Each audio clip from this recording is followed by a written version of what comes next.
आंवला नवमी के दिन कि शंकर भगवान भूत भावन भूतेश्वर जब भगवान आंवला नवमी के दिन श्री हरि नारायण आंवले के वृक्ष की पत्तियों पर शयन करेंगे और भगवान शंकर उनका अनुमोदन करेंगे, तब श्री हनुमान जी महाराज उनसे विनती करने के लिए पधारते हैं। एकादशी पर भगवान उठ रहे हैं, उससे पहले जो आंवला नवमी आई, इसको अक्षय नवमी कहा जाता है, इसको आनंद की नवमी कहा जाता है, भंडार भरने वाली नवमी कहा जाता है। उस दिन दिया गया, भरा गया, पुण्य समाप्त नहीं होता, इसलिए इसको अक्षय नवमी भी कहा जाता है। एक आंवला नवमी की बड़ी सुंदर कथा आती है, जिसको अक्षय नवमी भी कहते हैं। आज गोपाष्टमी है, कल आंवला नवमी है, और आप सबसे निवेदन करूंगा कि आंवला नवमी के दिन शाम के समय पर आंवले के वृक्ष के नीचे घी का दिया लगाकर कनक धारा स्तोत्र का पाठ अवश्य करें। नहीं आता हो तो मोबाइल पे उसको सुने, और एक बार आंवला नवमी के दिन आंवले के वृक्ष के नीचे कनक धारा स्तोत्र का पाठ चाहे संस्कृत में चाहे हिंदी में करना चाहिए। उससे साल भर लक्ष्मी की कमी नहीं आती और आनंद का अनुभव करो। आंवला नवमी के दिन आंवले के पेड़ के नीचे घी का दिया लगाकर मध्याह्न से पहले, दोपहर के 12 बजे से पहले आंवले के पेड़ के नीचे आंवला नवमी के दिन कार्तिक के महीने में स्कंद पुराण कहती है, जो घी का दिया लगाकर पूजन कर कर अपना पल्लू पसार कर आंवले के वृक्ष की डाली में से उस पे लगी हुई थोड़ी सी छाल को अपनी अंगूठे और चीटी उंगली से अपने पल्लू में गिराकर ले जाकर लाल कपड़े में हल्दी के साथ अपनी तिजोरी में, अलमारी में रख लेता है। उसके घर में कभी बरकत की कमी नहीं होती, उसके घर में कभी संपदा की कमी नहीं होती, उसके घर में धन, वैभव, सत्ता बढ़ती है। आंवला नवमी के दिन नाड़ा बांधते हैं, लच्छा, मौली, लच्छा, नाड़ा, हाथ में बांधने वाला, पूजन वाला धागा लाल, घी का दिया लगाकर 5 परिक्रमा आंवले के वृक्ष की कर लीजिए, और परिक्रमा कर कर धागे को वहीं पर छोड़कर थोड़ा सा धागा और अलग से लेकर किसी टहनी पर उसको कामना कर कर बांध दीजिए। महाराज 10वीं तिथि को, नवमी को तो ये करो कि 10वीं को वापिस जाकर आंवले के पेड़ के नीचे घी का दिया लगाइए, और जो धागे की आपने टहनी पर जो धागा बांधा है उसको खोल कर ले आइए, अपने हाथ पर बांधकर उसी धागे को पहनकर अपने काम के लिए निकल जाइए, आपको सफलता प्राप्त हो जाएगी। स्कंद पुराण में आंवले के वृक्ष का बड़ा महत्व है कि आंवले का पेड़ किसी को दान नहीं दिया जाता।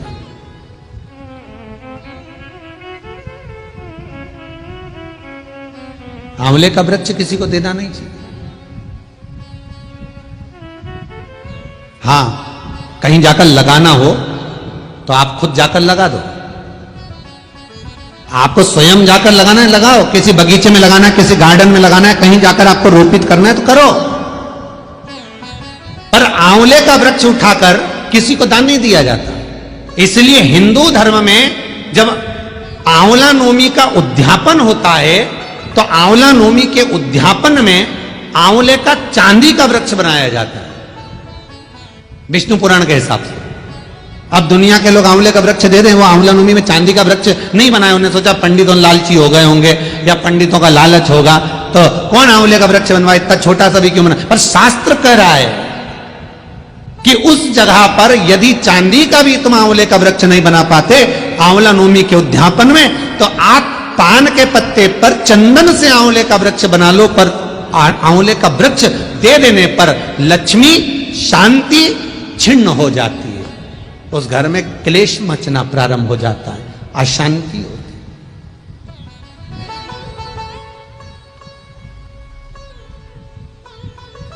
है। जैसे सीताफल का वृक्ष, सीताफल का वृक्ष जिसके घर में लगता है उसके घर में लड़ाई झगड़ा अगर 2 दिन ठीक हो गया तो तीसरे दिन फिर चालू होगा। सीताफल का वृक्ष कभी भी घर में नहीं फल सकता, क्लेश उत्पन्न कर कर रखता है महाराज, कभी शांति नहीं रख सकता। जरा सा पानी पड़ा है उसके पीछे विवाद। घर में अगर 4 लोग हैं तो चारों का विवाद होगा, चारों के मुंह फूले रहेंगे, शांति नहीं रहेगी, बीमारी बनी रहेगी, अशांति बनी रहेगी। इसलिए सीताफल या तो जंगल में लगे, गार्डन में लगे, बगीचे में लगे, पर घर के अंदर सीताफल का वृक्ष घर के गार्डन में, घर के बगीचे में नहीं होता महाराज।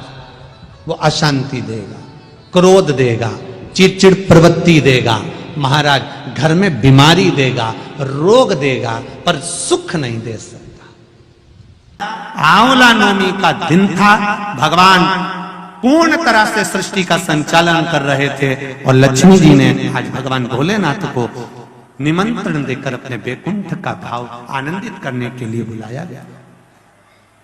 बहुत ध्यान से सुनना, यह एक कितना सुंदर संवाद यहां पर लिखा हुआ है। देव उठनी एकादशी के दिन भगवान उठेंगे और देव उठनी एकादशी के दिन भगवान उठकर अपना कार्यभार भगवान शंकर जी से लेंगे। उससे पहले ऐसा नहीं है कि केवल देवउठनी एकादशी पर भगवान उठेंगे। आज जब आंवला नवमी का दिन आया और भगवान नारायण ने शयन करते करते अपनी करवट को थोड़ा सा बदला और बदलने के बाद भगवान की अर्ध निंद्रा हुई और नींद थोड़ी सी जागी और जागने पर लक्ष्मी जी उनके चरणों के पास में विराजी थी और विराजते से ही लक्ष्मी जी ने भगवान विष्णु जी से निवेदन करा, मेरे मन का एक संशय है, मैं आपसे कहना चाहती हूं। यह हमारे मन का भाव है कि हम भगवान को देव सोनी एकादशी पर सुलाते हैं और देव उठनी पर उठाते हैं, पर हमारी श्रीमद् भागवत कथा कहती है, शिव महापुराण की कथा कहती है, अग्नि पुराण, पद्म पुराण, नर्मदा पुराण हमको वर्णन करती है, एक क्षण की निंद्रा ब्रह्मा जी को आई थी और ब्रह्मा जी की झपकी एक क्षण की लगी थी और हाथ से वेद नीचे गिर गए थे। वेद नीचे गिरे, हयग्रीवा ने धारण कर लिए और चारों तरफ पानी पानी हो गया और पूरी पृथ्वी पानी में, जल में मग्न होने लगी। जरा विचार करिएगा, एक क्षण की निंद्रा ब्रह्मा जी को आई और वेद हाथ से चले गए और पानी पानी हो गया। और हम कहते हैं कि देव सोनी एकादशी पर देवता सोते हैं और देव उठनी पर उठते हैं। अगर 4-6 महीने जम के अगर वो सो गया तो एक भी नहीं दिखेगा, भीकण का देखा जाए तो मेरा परमात्मा कभी नहीं सोता, वो तो हर पल, हर घड़ी, हर क्षण आपके लिए तत्पर बैठा रहता है। आपने आवाज लगाई और वो भागा, जैसे घर की मां कि भगवान नारायण कर्मठ बदले तो माता लक्ष्मी जी ने पूछ लिया, प्रभु निंद्रा से जाग गए हो क्या? भगवान विष्णु ने कहा, मेरा उठने का तो अब देखो, तुम्हारा उठने का समय अगर शाम को सुबह 5:30 बजे है और उसके पहले आपकी नींद खुल जाती है तो आप पलंग पर पड़े रहते हो, नेत्र भले खुले रहें और उठोगे 5:30 बजे ही, पलंग छोड़ोगे 5:30 बजे ही। देव सोनी एकादशी पर भगवान सोए और देव उठनी एकादशी पर भगवान उठ रहे हैं। उससे पहले जो आंवला नवमी आई, इसको अक्षय नवमी कहा जाता है, इसको आनंद की नवमी कहा जाता है, भंडार भरने वाली नवमी कहा जाता है। उस दिन दिया गया, करा गया, पुण्य समाप्त नहीं होता, इसलिए इसको अक्षय नवमी भी कहा जाता है। तो लक्ष्मी जी के मन में भाव उत्पन्न हो गया। लक्ष्मी जी ने कहा, प्रभु मेरे को पूछना है आपसे कुछ, मेरे मन का संशय मिटा दीजिए। तो भगवान ने पूछा, वो संशय कौन सा? मेरा संशय केवल इतना सा है, क्या सोने से पहले आपने भगवान शंकर को पूरी सृष्टि का भार दिया था? क्या शंकर भगवान पूरी सृष्टि को सही से चला रहे हैं? आपको ज्ञात है? भगवान विष्णु बोले, हाँ, सृष्टि को जिस प्रभु ने वही सृष्टि चला रहे हैं। थोड़ी सी परीक्षा ले। अभी तक नारायण भगवान करवट लिए थे, आज नारायण भगवान सीधे होकर पूछ रहे हैं, परीक्षा आपको लेना है? हाँ। लक्ष्मी विचार कर लेना। माता सती ने परीक्षा ली थी, जलकर भस्म हो गई थी। परीक्षा लेने के लिए सुपर्णखा भी पहुंची थी, पूरा कुल डुबा कर बैठ गई थी। पर परीक्षा का रिजल्ट बड़ा कठिन है। लक्ष्मी जी बोली, नहीं नहीं, मेरे को तो बस केवल एक परीक्षा लेना है। क्या भगवान शिव पूरी सृष्टि के भार को सहज अच्छे से संभालना है? तो नारायण ने बोला, लक्ष्मी तुम्हारे मन में क्या शंकर भगवान के प्रति भेद उत्पन्न हो रहा है? शिव जी के प्रति भेद उत्पन्न हो रहा है? भगवान पर कभी भेद उत्पन्न मत करना। क्या शिव जी को जल चढ़ाने से ऐसा होता है? क्या बेलपत्री खाने से ऐसा होता है? परीक्षा लेना है तो दूसरे के लोग कहां शिव जी की परीक्षा लेने जा रही है? नहीं नहीं नहीं, मुझे समझना है क्या सृष्टि का संचालन ठीक चल रहा है? तो भगवान ने कहा कि आपको अगर महसूस हो रहा है ऐसा कुछ तो आप कर लीजिए परीक्षा। क्या परीक्षा करना है? तो लक्ष्मी जी बोली, मेरे को शिव जी का निमंत्रण करना है। शंकर जी, भगवान विष्णु ने कहा, सुनो लक्ष्मी, एक बार कुबेर ने भगवान शंकर का निमंत्रण करा था तो शिव जी ने मना कर दिया था कि मैं निमंत्रण में नहीं जाता, बड़ी बड़ी पार्टियों को मैं अटेंड नहीं करता। और भगवान आए, भगवान विष्णु ने मना करा, परीक्षा मत लो। भक्त की, भगवान की कभी परीक्षा नहीं लेनी, मत ले परीक्षा। पर नहीं, आपकी आज्ञा होगी तो मैं अवश्य देखना चाहती हूं कि सृष्टि का वर्णन, सृष्टि का जो निराकरण है, सृष्टि का जो भाव है वो सही चल रहा है, सृष्टि का संचालन सही चल रहा है कि नहीं चल रहा, मुझे देखना।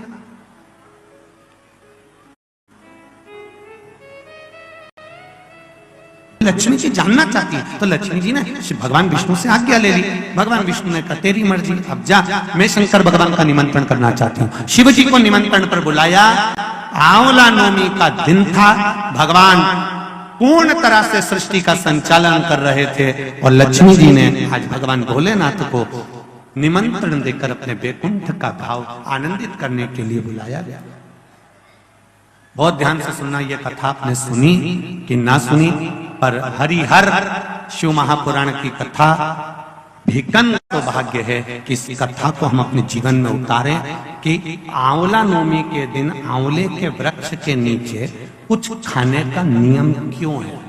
बोलो, यहां से पहले लोग आंवला के पेड़ के नीचे पिकनिक मनाने जाते थे कि नहीं जाते थे? आंवले के वृक्ष के नीचे बैठते कि नहीं बैठते? क्यों?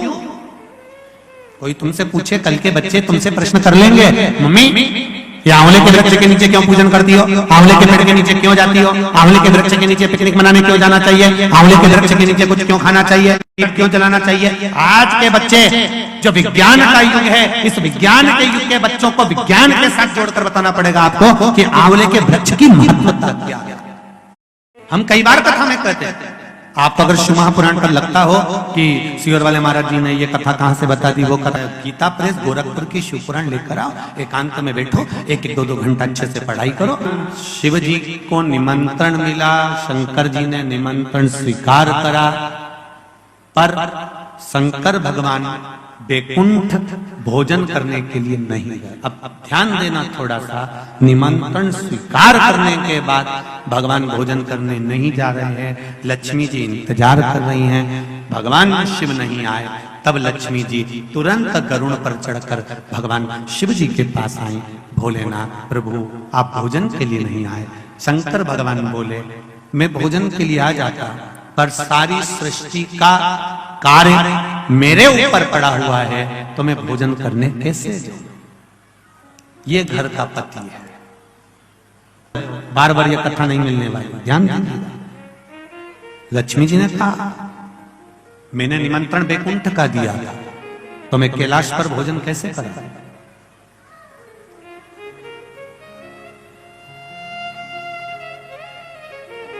निमंत्रण वैकुंठ का है तो फिर मैं कैलाश पर भोजन कैसे करूं, कैलाश पर भोजन कैसे कराया जाए।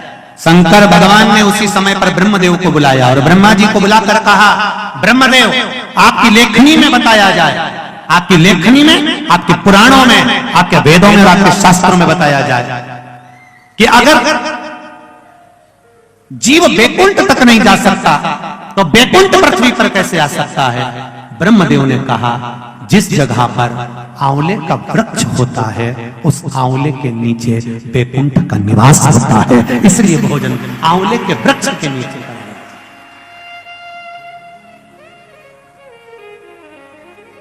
कल आंवला नवमी है, आंवले के वृक्ष की पूजन मेरी माताएं, मेरी दीदियां, मेरी बेटियां जब करें, भाई लोगों से भी निवेदन है समय निकालकर, केवल माताओं के लिए आंवले का वृक्ष नहीं है, आपके लिए भी है।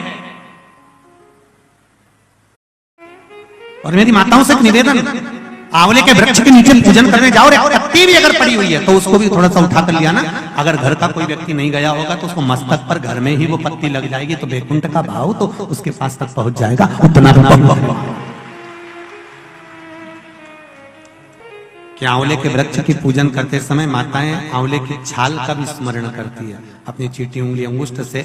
मारवाड़ी माताएं उसको भी अपने पल्लू में लेकर आती है, दीप प्रज्वलन करती है, उसको अलमारी में लाल वस्त्र के अंतर्गत तिजोरी में रखती है। क्यों? क्योंकि वो बैकुंठ का एक हिस्सा, बैकुंठ का एक भाव। ब्रह्मदेव करें आंवले के वृक्ष के नीचे शंकर भगवान भोजन कर लें तो बैकुंठ के भोजन का फल मिलता है। बैकुंठ के भोजन का फल, हाँ। लक्ष्मी जी ने उसी समय पर आंवले के वृक्ष के नीचे भोजन की व्यवस्था करी। शंकर भगवान भोजन करने के लिए बैठे, जैसे ही माता लक्ष्मी ने भोजन लगाया है, शंकर भगवान ने एक ग्रास भोजन को लिया, पाया और उठकर शंकर भगवान चले गए। थोड़ी देर बाद वापिस लौट कर आ गए, बैठ गए। पूछा महारानी ने, माता लक्ष्मी ने, मेरे शंभु, मेरे बाबा, मेरे भोलेनाथ, मेरे प्रभु कहां चले गए थे आप भोजन की थाली को छोड़कर। तब शिव जी कहते हैं, कोई 4 संत भूखे रह गए थे, उनको भोजन कराने चला गया था। लक्ष्मी जी ने कहा, आप सृष्टि के सही संचालन कर रहे हो, मैं जान गई आपको कि आप सृष्टि के सही संचालन करता हो। एक मन की अभिलाषा है, अगर आप पूरी कर दें तो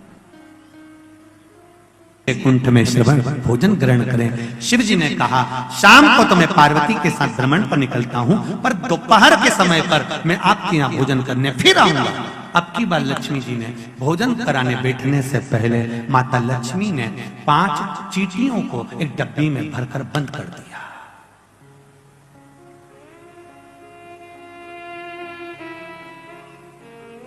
भरकर बंद करा।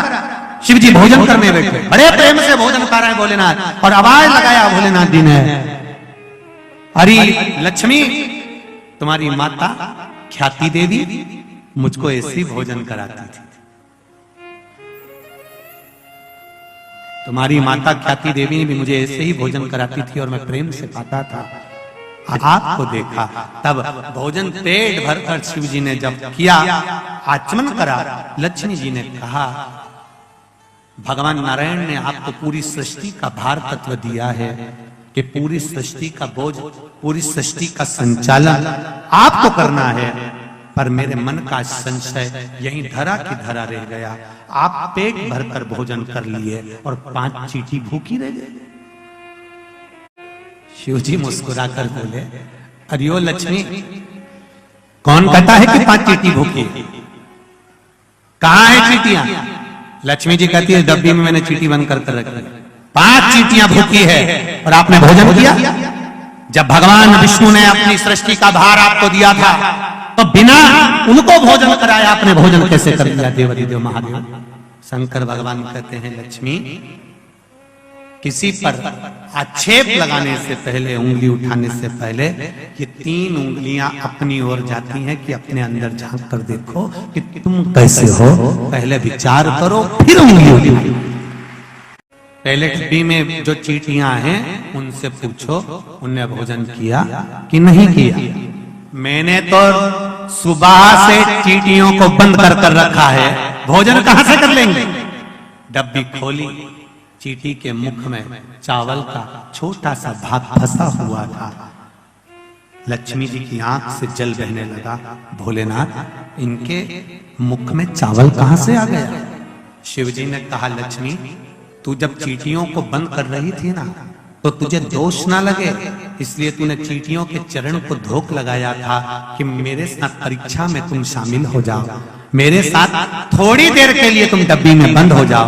माना तुमको कष्ट होगा, इसलिए मैं सिर झुकाकर तुमको नमन करती हूँ, क्षमा मांगती हूँ। जब तू क्षमा मांग रही थी, तेरे कुंकू में जो चावल फंसा था, क्षमा मांगते समय डब्बी में गिर गया था, वो चावल चींटियों ने ग्रहण करा। वो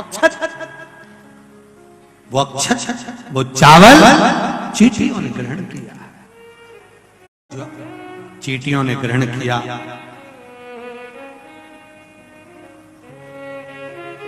बस चींटियों का भोजन पहले हुआ है। लक्ष्मी जी की आंख से जल बह रहा है और रो रही है। फिर निवेदन करूंगा, किसी पर उंगली उठाने से पहले, किसी को अपशब्द कहने से पहले, किसी को ताना देने से पहले, किसी को आड़ा टेढ़ा बोलने से पहले, अपने मोबाइल पर, फेसबुक पर, यूट्यूब पर किसी ने कुछ लिख दिया, किसी के लिए उस पर कमेंट्स करने से पहले 50 बार सोचो समझो। गलत है, हर एक का साथ गलत चीजों में मत दो, नहीं तो जिंदगी नरक जैसी निकल जाती है। क्षमा चाहती हूँ, मैंने थोड़ा सा गलत सोच लिया, विचार कर लिया, आप क्षमा करें मुझको। शंकर भगवान ने कहा, लक्ष्मी जी क्षमा मत मांगो, एक काम कर दीजिए। क्या? बस एक कार्य चाहिए। अक्षय नवमी, आंवला नवमी के दिन जो आंवले के वृक्ष के नीचे दीप दान करेगा शाम के समय पर, संध्या काल के अंतर्गत, तो उसके घर में कभी संपदा की कमी ना हो। लक्ष्मी जी ने कहा, प्रभु आप किया, मैं स्वीकार करूं, मैं स्वीकार। और जो लोग नहीं सुन पा रहे हो, इस कथा की एक छोटी सी बात जनमानस तक पहुंचाइए कि आंवले के वृक्ष के नीचे आंवला नवमी के दिन शाम के समय दीप दान अवश्य करें, जिससे आपके जीवन में खुशियां समाहित हो, जीवन में आनंद की अनुभूति हो, जीवन का सुख प्राप्त। स्कंद पुराण कहती है महाराज कि भगवान नारायण स्वयं इस जड़ के नीचे अपना विश्राम करते हैं। इस जड़ के नीचे प्रयास करा करो, एक चुटकी हल्दी, कितनी? मात्र एक चुटकी हल्दी, आंवले के वृक्ष के नीचे भगवान हरि हर महादेव, कौन से महादेव है? हरि हर महादेव के नाम से रखकर उस पर पूर्व मुख कर कर, पूर्व की ओर मुख कर कर जल समर्पित करना प्रारंभ कर दीजिए। आप अगर प्रयास करेंगे, शुक्रवार की शुक्रवार करें या नवमी की नवमी करें। जैसे कार्तिक के महीने में आंवले के पेड़ के नीचे लगाया गया घी का दिया, चौमुखी 4 बत्ती का दिया, जो आंवले के पेड़ के नीचे कार्तिक के प्रथम दिन से लेकर कार्तिक पूर्णिमा तक जो आंवले के पेड़ के नीचे चौमुखी दिया 4 बत्ती का लगाता है, उसके घर में संपदा की कभी कमी नहीं होती महाराज। लक्ष्मी कभी कम नहीं होती, लक्ष्मी घटती ही नहीं। उन 3 वृक्षों में आज जिस वृक्ष की पूजन आप लोगों ने करी है, वो कौन सा वृक्ष है?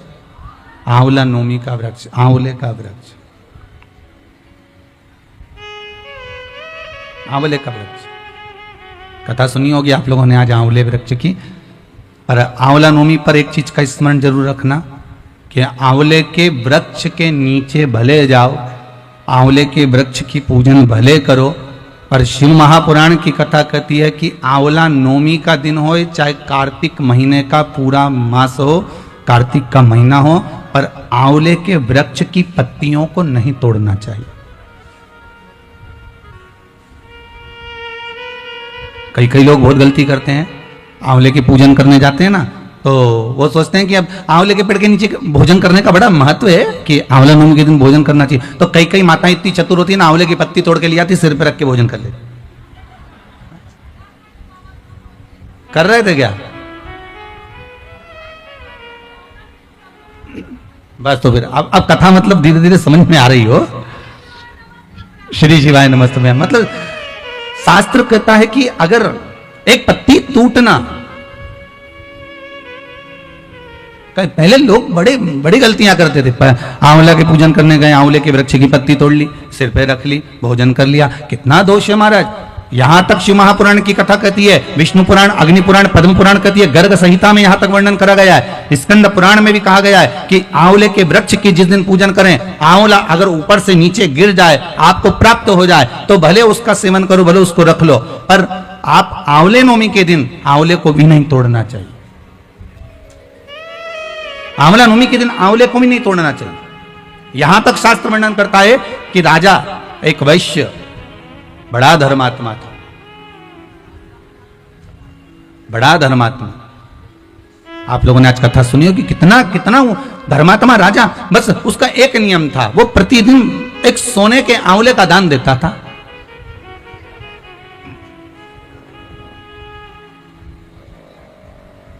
प्रतिदिन आंवले का दान करना, और वो भी सोने के आंवले का दान करना। उसके बहू बेटा को लगा, उसके बहू बेटा को प्राप्त हुआ कि अगर ये पिताजी इसी तरह से सवा मन सोना आंवला बनाकर लुटाते रहेंगे तो हमारे पास तो एक दिन ऐसा स्थिति आ जाएगी कि हमको भीख मांगना पड़ेगा, हमको भीख मांगना पड़ेगा। अच्छा, बहू बेटा को यह भान नहीं होता कि जिन माँ बाप ने जोड़ा है, अगर वो लुटा भी दें तो सत्ता तो उन्हीं की है ना, दौलत तो उन्हीं की है, पैसा तो उन्हीं का है, जितना जोड़ा वो माँ बाप ने जोड़ा, अगर वो लुटा भी दें तो ये उनकी मर्जी। पर बहुत कम माता पिता ऐसे होते हैं जो अपने ऊपर सही मायने में खर्च करते हो। बहुत ध्यान देना महाराज। जोड़ा जोड़ा जोड़ा जोड़ा, आखिरी में छोड़ा, इतना बड़ा फोटो टंगिया, फोटो नीचे तुम ऊपर, हो गया कल्याण। तो उससे ज्यादा और होगा क्या? क्या मतलब?